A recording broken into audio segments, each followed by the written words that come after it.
ഒരു രാജ്യത്തിൻ്റെ പ്രതിരോധ രഹസ്യം മറ്റൊരു രാജ്യത്തിന് വിൽക്കുക എന്ന് പറയുന്നത് തികച്ചും രാജ്യവിരുദ്ധതയാണ്.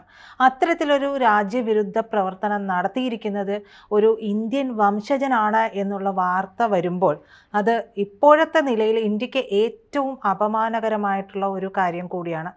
ആഷ്ലി ടെല്ലിസിൻ്റെ കാര്യമാണ് മാഷെ ചോദിക്കുന്നത്. ആക്ച്വലി അത് അദ്ദേഹം നടത്തിയ ഒരു കൃത്യം തന്നെയാണോ? എന്തായിരിക്കും ഇനി അതിനെ തുടർന്നുള്ള ബാക്കി നടപടികളൊക്കെ? ഈ അമേരിക്കൻ കുറ്റാന്വേഷണ ഏജൻസിയാണ് FBI. അവർ പറയുന്ന വിവരങ്ങൾ സാധാരണ അവരുടെ അന്വേഷണമൊക്കെ നീതിപൂർവ്വം ആകാറുണ്ട്. പിന്നെ മാത്രമല്ല അമേരിക്കയിലെ ഈ നീതി നിർവഹണം ഡിപ്പാർട്ട്മെൻറ്റ് ഓഫ് ജസ്റ്റിസ് അവർ അങ്ങനെ നമ്മൾ പലപ്പോഴും പല രാജ്യങ്ങളും കേൾക്കുന്നത് പോലെ കടുത്ത അന്യായങ്ങളൊന്നും ചെയ്യുന്ന കൂട്ടത്തിലല്ല. ആവശ്യമായത്ര തെളിവുകൾ ആവശ്യമായത്ര സമയമെടുത്ത് ശേഖരിച്ചിട്ട് മാത്രമേ ഒരാളെ അറസ്റ്റ് ചെയ്യുള്ളൂ. അപ്പോൾ ആഷ്ലി ടെല്ലീസിനെ കഴിഞ്ഞ ആഴ്ച അറസ്റ്റ് ചെയ്തു. ഇപ്പോൾ അദ്ദേഹം കസ്റ്റഡിയിലാണ്. അദ്ദേഹത്തിൻ്റെ വീട് റെയ്ഡ് ചെയ്തു. ഒരുപാട് രേഖകൾ, 1000-ലേറെ രേഖകൾ പിടിച്ചെടുത്തു. മാത്രമല്ല കഴിഞ്ഞ കുറേ കാലത്തെ നിരീക്ഷണത്തിൻ്റെ തെളിവുകളും രേഖകളും അവരുടെ കയ്യിലുണ്ട്, FBI-യുടെ കയ്യിൽ. അവരാണ് അറസ്റ്റ് ചെയ്തത്. അതുകൊണ്ട് അവിശ്വസിക്കുന്നതിൽ അർത്ഥമില്ല എന്ന് എനിക്ക് തോന്നുന്നത്. കാരണം അതും ചില്ലറക്കാരനല്ല. അദ്ദേഹം ഇന്ത്യക്കാരനാണ്. തീർച്ചയായിട്ടും ഇന്ത്യക്ക് പ്രിയപ്പെട്ട ഒരാളാണ്. ഇന്ത്യ കണ്ട, ഇന്ത്യ ഉൽപ്പാദിപ്പിച്ച ജീനിയസുകളിൽ ഒരാളാണ്. ബോംബെക്കാരനാണ്. ചിക്കാഗോ, അത് കഴിഞ്ഞിട്ട് അമേരിക്കയിൽ, അന്നത്തെ കാലത്ത് അമേരിക്കയിൽ വിദ്യാഭ്യാസം കിട്ടിയ ഒരാളാണ്. മാത്രമല്ല അദ്ദേഹത്തിന് നമ്മുടെ പ്രായം ഉള്ളൂ കേട്ടോ. ഇപ്പോൾ 64 വയസ്സേ ഉള്ളൂ. എന്നുവെച്ചാൽ വലിയ അദ്ദേഹത്തിന് ആരോഗ്യവും ആയുസ്സും ഉണ്ടായാൽ ഒരുപാട് കാലം ഇനിയും അദ്ദേഹത്തിന് ലോകരാജ്യങ്ങളെ സേവിക്കാൻ പറ്റും. അമേരിക്കൻ എംബസിയിലാണ്, ഇന്ത്യയുടെ അമേരിക്കൻ എംബസിയിലാണ് അദ്ദേഹം ആദ്യം ജോലി നേടിയത്. അമേരിക്കയിലെ വിദ്യാഭ്യാസം കഴിഞ്ഞ് വന്നിട്ട് അത് കഴിഞ്ഞപ്പോൾ അവിടെ ജോലി ചെയ്തുകൊണ്ട്, ചില്ലറ പോസ്റ്റല്ല, ഇന്ത്യയിലെ അമേരിക്കൻ അംബാസഡറുടെ ചീഫ് അഡ്വൈസർ പോസ്റ്റിലായിരുന്നു. വലിയ പോസ്റ്റിൽ ആദ്യം തന്നെ കയറിയ ആളാണ്. അത് കഴിഞ്ഞിട്ട് അദ്ദേഹത്തെ അമേരിക്ക റാഞ്ചിക്കൊണ്ടുപോയി, അദ്ദേഹത്തിൻ്റെ കഴിവ് മനസ്സിലാക്കിയിട്ട്. എന്നിട്ട് അമേരിക്കയുടെ പ്രതിരോധ മന്ത്രാലയത്തിലെ ചീഫ് കൺസൾട്ടൻ്റായി നിയമിച്ചു. എന്നാലോചിച്ചു, അത്രയും കരുതലോടെ കൊണ്ടുവന്ന ഒരു ഉദ്യോഗസ്ഥനാണ്. അത്ര കരുതലോടെയും അത്ര പ്രതീക്ഷയോടെയും. അപ്പോൾ ഒരു ഇന്ത്യക്കാരന് എത്താവുന്ന വലിയ പോസ്റ്റുകളിലൊന്നാണ് അമേരിക്കൻ പ്രതിരോധ വകുപ്പിലെ. പക്ഷേ ആ നല്ല ഇന്ത്യക്കാരനെ ഇപ്പോൾ കേൾക്കുന്ന വാർത്ത വെച്ചാണെങ്കിൽ നമുക്ക് പിന്തുണക്കാൻ കഴിയില്ല. അദ്ദേഹം ഇന്ത്യയെ മാനം കെടുത്തുകയാണ്. ഒരു രാജ്യം അദ്ദേഹത്തെ വിശ്വസിച്ച് കൊണ്ടുപോയി ഏൽപ്പിച്ച പണി അദ്ദേഹം വഞ്ചിക്കുകയാണ്. പ്രതിരോധ വകുപ്പിൽ ഇരുന്നു കൊണ്ട് പ്രതിരോധ വകുപ്പിൻ്റെ രേഖകൾ ചൈനീസ് ഗവൺമെൻറ്റിൻ്റെ ഉദ്യോഗസ്ഥന്മാർക്ക് ചോർത്തി കൊടുത്തു എന്ന് പറഞ്ഞാൽ, ഈ ജീനിയസ്, നമ്മളൊരു ഇന്ത്യൻ ജീനിയസ് എന്ന നിലയിൽ നമ്മൾ അഭിമാനിക്കുന്ന ഒരാൾ, ഇന്ത്യൻ ചാരൻ എന്ന രീതിയിൽ, ഇന്ത്യക്കാരനായ ചാരൻ അമേരിക്കയ്ക്കെതിരായി ചൈനയ്ക്ക് വേണ്ടി ചാരപ്പണിയെടുത്തു. ഇനിയിപ്പോൾ നമുക്ക് വേണമെങ്കിൽ നമ്മുടെ ദേശീയതയുടെ പേരിൽ സഹിക്കാമായിരുന്നു ഈ ചാരപ്പണി ഇന്ത്യക്ക് വേണ്ടിയാണെങ്കിൽ. അമേരിക്കയിൽ ഇരുന്നു കൊണ്ട് ഇന്ത്യക്ക് വേണ്ടി ചാരപ്പണി ചെയ്തു എന്ന് പറഞ്ഞാൽ പോലും നമുക്ക് നീതീകരിക്കാൻ ഒരു വകുപ്പുണ്ട്. അമേരിക്കയിൽ ഇരുന്നു കൊണ്ട് ചൈനയ്ക്ക് വേണ്ടി കഴിഞ്ഞ കുറേ കാലം, ഇപ്പോഴൊന്നുമല്ല, അമേരിക്കയുമായി നമ്മൾ ഏറ്റുമുട്ടൽ തുടങ്ങിയ കാലത്തൊന്നുമല്ല, അതിൻ്റെ എത്രയോ മുമ്പ് തന്നെ ചൈനയ്ക്ക് വേണ്ടി, ചൈന ഇന്ത്യയുടെ ശത്രു രാജ്യമായിരുന്ന കാലം ഉണ്ടല്ലോ, 62 തൊട്ട് നമ്മൾ ഇന്ത്യയുടെ ശത്രു പട്ടികയിലാണ്. ധാരാളം തർക്കങ്ങൾ അവർ തമ്മിലുണ്ട്, ഹിമാചൽ പ്രദേശ് ഉൾപ്പെടെയുള്ള തർക്കങ്ങളുണ്ട്. അങ്ങനെ ഒരു കാലത്ത് ചൈനയ്ക്ക് വേണ്ടി അമേരിക്കയിൽ ഇരുന്ന് ചാരപ്പണി ചെയ്യുന്ന ഒരു ഇന്ത്യക്കാരൻ എന്ന് പറഞ്ഞാൽ ഗുഡ് ബുക്കിൽ വരാൻ പാടില്ലാത്ത ഒരാളാണല്ലോ. അതുകൊണ്ട് ഇപ്പോൾ ആഷ്ലി ടെല്ലീസ് നല്ല പേരല്ല ഇന്ത്യക്ക്. ഇപ്പോൾ ഒടുവിലുണ്ടായിരിക്കുന്ന വാർത്ത ഇതാണ്: അദ്ദേഹത്തെ അറസ്റ്റ് ചെയ്തു, റിമാൻഡിൽ വിട്ടിരിക്കുന്നു. അദ്ദേഹം ഇപ്പോൾ താമസിക്കുന്നത് വെർജീനിയയിലാണ്, അമേരിക്കയിലെ വെർജീനിയയിലാണ് സെറ്റിൽ ചെയ്തിരിക്കുന്നത്. അദ്ദേഹത്തിൻ്റെ വീട് റെയ്ഡ് ചെയ്തു. വീട് റെയ്ഡ് ചെയ്തപ്പോൾ 1000-ലേറെ രേഖകൾ, അദ്ദേഹത്തിൻ്റെ കബോർഡുകൾ, അദ്ദേഹത്തിൻ്റെ ഈ ബോർഡുകളിൽ, ക്യാബിനറ്റുകളിൽ മുഴുവൻ രേഖകളാണ്. മാത്രമല്ല ഒരുപാട് ബോക്സുകൾ നിറച്ച് രേഖകളാണ്. പിന്നെ അവിടുത്തെ ഈ വേസ്റ്റ് ബാഗിൽ വരെ, ഈ ഡസ്റ്റ് ബാഗിൽ വരെ നിറച്ച് രേഖകളാണ്. അപ്പോൾ ഈ രേഖകൾ ഒരു പ്രധാനപ്പെട്ട തെളിവാണ്. ചോദ്യം ഇതാണ്: ഈ രേഖകൾ തീർച്ചയായിട്ടും അദ്ദേഹം എന്തിന് സൂക്ഷിച്ചു വെച്ചു? ഈ രേഖകൾ അദ്ദേഹത്തിൻ്റെ ഓഫീസിലിരുന്ന് അദ്ദേഹം അവിടെ ജോലി ചെയ്തിരുന്നു എന്നുള്ളത് ശരിയാണ്. ആ ജോലി ചെയ്തതിന് ശേഷമുള്ള കാലത്തെ രേഖകൾ അദ്ദേഹത്തിന് എന്തിനാണ്? അല്ലെങ്കിൽ അന്നുപോലും രേഖകൾ വീട്ടിൽ കൊണ്ടുവരാൻ പാടില്ല, വീട്ടിൽ കൊണ്ടുവന്ന് സൂക്ഷിക്കാൻ പാടില്ലാത്ത രേഖകളാണ് പ്രതിരോധ രേഖകൾ. ആ രേഖകൾ എന്തിന് സൂക്ഷിച്ചു? അതാണ് അദ്ദേഹത്തിനെതിരെയുള്ള വകുപ്പ്.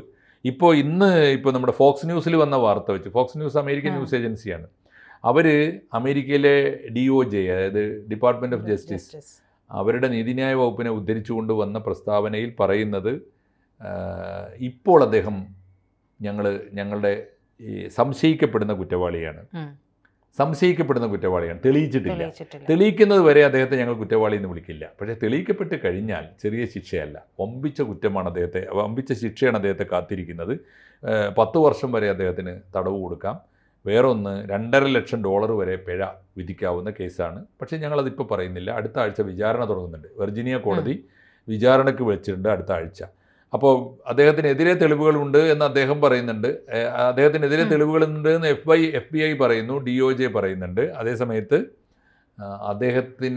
അദ്ദേഹം നിരപരാധിയാണെന്ന് തെളിയിക്കാനുള്ള തെളിവുകൾ ഞങ്ങളുടെ കയ്യിലും ഉണ്ട് എന്ന് ഇദ്ദേഹത്തിൻ്റെ ടെല്ലിസിൻ്റെ വക്കീലും പറയുന്നുണ്ട്. ടെല്ലിസിൻ്റെ വക്കീലിൻ്റെ പേര് ഡെബോറ കർട്ടീസ് എന്നാണ്. അവരുടെയും പ്രസ്താവനയുണ്ട്. ഇതെല്ലാം ചേർന്നിട്ടുള്ളൊരു വാർത്തയാണ് ഇപ്പോൾ നമ്മൾ വായിക്കുന്നത്. സത്യത്തിൽ എങ്ങനെയാണ് അദ്ദേഹത്തെ അറസ്റ്റ് ചെയ്തത്? അമേരിക്കൻ FBI അദ്ദേഹത്തെ സംശയിക്കാൻ തുടങ്ങിയിട്ട് കഴിഞ്ഞ കുറച്ച് കാലമായി. അതിൻ്റെ ഒരു കാരണം എന്താണെന്ന് വെച്ചാൽ, ഒന്ന്, ഈ ലോകത്തിലെ സമാധാന പ്രസ്ഥാനങ്ങൾ എന്ന രീതിയിൽ ഈ അമേരിക്കക്കകത്തിരുന്നു കൊണ്ട് അമേരിക്ക ലോകം മുഴുവൻ സമാധാനക്കേട് ഉണ്ടാക്കിയിരുന്ന കാലത്ത്, പല രാജ്യങ്ങളിലും അധിനിവേശം നടത്തുന്ന കാലത്ത്, അനാവശ്യമായ യുദ്ധങ്ങൾ ചെയ്യുന്ന കാലത്ത്, സാമ്പത്തികമായി ചൂഷണം ചെയ്തിരുന്ന കാലത്ത്, സമാധാനത്തിൻ്റെ ശത്രു അമേരിക്കയാണ് എന്ന് ലോകം മുഴുവൻ വിളിച്ചു പറയുന്ന കാലത്ത് സമാധാനത്തിന് വേണ്ടി പ്രവർത്തിക്കുന്ന ബുദ്ധിജീവികളുടെ ഒരു ഏജൻസി, ഒരു NGO എന്ന രീതിയിൽ അമേരിക്കയിൽ പ്രവർത്തിക്കുന്നുണ്ടായിരുന്നു. അതിന് കാർണജി എൻഡോമെൻറ്റ് ഫോർ ഇൻ്റർനാഷണൽ പീസ് എന്നാണ് അതിൻ്റെ പേര്. തിങ്ക് ടാങ്ക്സിൻ്റെ മഹാബുദ്ധിജീവികളുടെ ഒരു വേദിയാണ്. അതിനകത്ത് ഗവേഷകനായിട്ട് ഇദ്ദേഹം ഉണ്ട്. എന്തിന് അദ്ദേഹം അതിനകത്ത് ചെന്നു? റിട്ടയർ ചെയ്തതിന് ശേഷം അദ്ദേഹത്തെ കൊണ്ട് എന്തെങ്കിലും ഗുണം ഉണ്ടാകുമല്ലോ അവർക്ക്, അമേരിക്കൻ വിരുദ്ധർക്ക്. അങ്ങനെയാണ് അവർ ഇദ്ദേഹത്തെ നോട്ട് ചെയ്യാനും വാച്ച് ചെയ്യാൻ തുടങ്ങിയത്. 2, റിട്ടയർമെൻറ്റിന് ശേഷം ഒരുപക്ഷെ അതിനേക്കാളും ശമ്പളമുള്ള ഒരു ജോലി അദ്ദേഹം ഏറ്റെടുത്തു. അത് ടാറ്റ സെൻറ്റർ ഫോർ സ്ട്രാറ്റജിക് അഫയേഴ്സിൻ്റെ ഡയറക്ടറായിട്ടാണ്. അത് ഇന്ത്യനാണ്. ടാറ്റ ഇന്ത്യക്കാരുടേതാണ്, പക്ഷേ അത് ഇൻ്റർനാഷണൽ ഏജൻസിയാണ്. അതായത് ലോകത്തിലെ നയതന്ത്രങ്ങളെക്കുറിച്ച് പഠിക്കുക, റിസർച്ച് ചെയ്യുക, എന്നിട്ട് റിപ്പോർട്ട് തയ്യാറാക്കുക, അതിൽ കോച്ചിങ് കൊടുക്കുക, ആ സ്ഥാപനമാണ്. അതിൻ്റെ ഡയറക്ടർ ആവുക എന്ന് പറഞ്ഞാൽ അതിൻ്റെ അർത്ഥം അതൊരു ഇന്ത്യനാണ്. അപ്പോൾ ഇന്ത്യയും അമേരിക്കയും തമ്മിലുള്ള ബന്ധങ്ങൾ ഏറെ വഷളായിരിക്കുന്ന സമയത്ത് ഇങ്ങനെ ഒരു പോസ്റ്റിലിരിക്കുന്നയാളെ ഇവർ വാച്ച് ചെയ്യും. അങ്ങനെയാണ് വാച്ച് ചെയ്യാൻ തുടങ്ങിയത്. പക്ഷേ വാച്ച് ചെയ്തപ്പോൾ കിട്ടിയത് ഇദ്ദേഹം ഇന്ത്യക്ക് വേണ്ടി അമേരിക്കക്കെതിരായി പ്രവർത്തിക്കുന്നതിൻ്റെ തെളിവുകളല്ല, മറിച്ച് കിട്ടിയത് കഴിഞ്ഞ കുറേ വർഷങ്ങളായി ചൈനീസ് ഉദ്യോഗസ്ഥന്മാരെ ഇദ്ദേഹം നിരന്തരം കാണുന്നുണ്ട്. അദ്ദേഹത്തെ കാണാനായിട്ട് വെർജീനിയയിൽ ചൈനീസ് ഉത്തരവാദപ്പെട്ട ഉദ്യോഗസ്ഥന്മാർ നിരന്തരമായി വരുന്നുണ്ട്. പല തെളിവുകളും കിട്ടിയിട്ടുണ്ട്.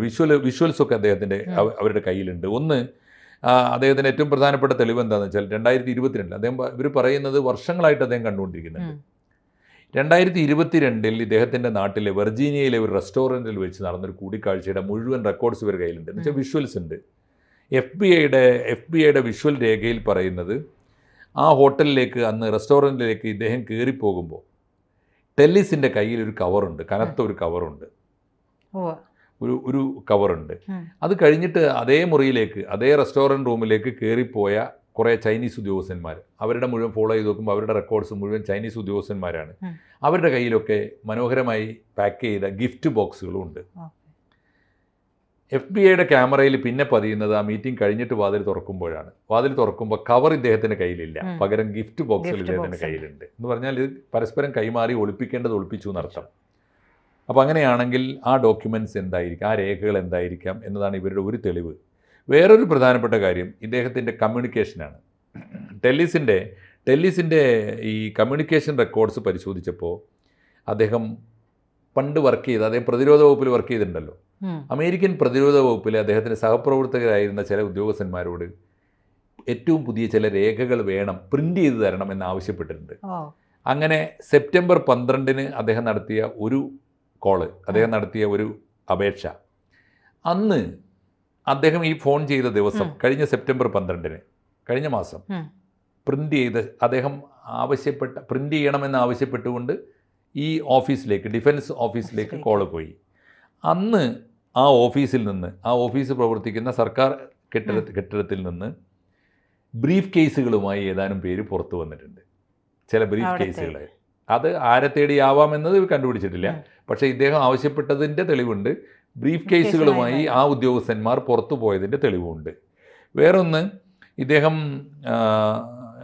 ഇദ്ദേഹം തന്നെ നേരിട്ട് സ്റ്റേറ്റ് ഡിപ്പാർട്ട്മെൻറ്റിലും ഡിഫൻസ് ഡിപ്പാർട്ട്മെൻറ്റിലും, സ്റ്റേറ്റ് ഡിപ്പാർട്ട്മെൻറ്റ് പറഞ്ഞാൽ വിദേശകാര്യ വകുപ്പാണ്, ഡിഫൻസ് ഡിപ്പാർട്ട്മെൻറ്റ് പ്രതിരോധ വകുപ്പാണ്, ഈ 2 വകുപ്പിലും, ഈ ഒരു വകുപ്പിൽ നിന്ന് എന്നോ റിട്ടയർ ചെയ്ത ഒരാളാണ്. സ്റ്റേറ്റ് ഡിപ്പാർട്ട്മെൻറ്റിലും അദ്ദേഹം ഉണ്ടായിരുന്നു, അമേരിക്കൻ എംബസിയിൽ ഇന്ത്യയിൽ.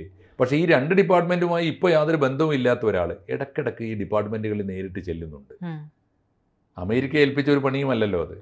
അപ്പോൾ എന്തിനാണ് അദ്ദേഹം പോകുന്നത്? അതാണ് വേറൊന്ന്.